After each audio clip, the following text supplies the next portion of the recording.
to achieve the intended functionality of unbalanced devices of the type illustrated in this channel.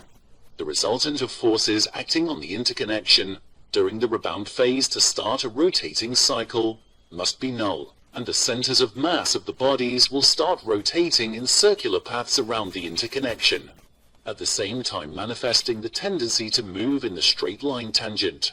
When the rotational velocity is low, the magnitude of the inertial resistance of the first body, A, is low, and its path is closer to the circular path defined at the start of the cycle.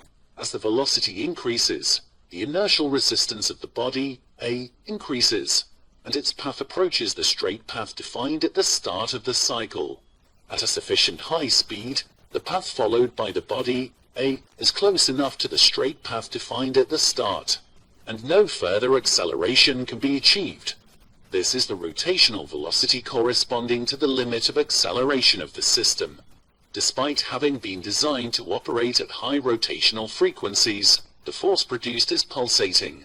A way to attenuate these pulses is to use a pair whose components are out of phase by half the angle with each other. Following this line of reasoning, the combination of parallel and out-of-phase pairs can anticipate the best stability of the system, while, in a set, the body A is crossing the bisector of the angle of rotation at which the forward force is maximum. The two bodies of the other set are rebounding,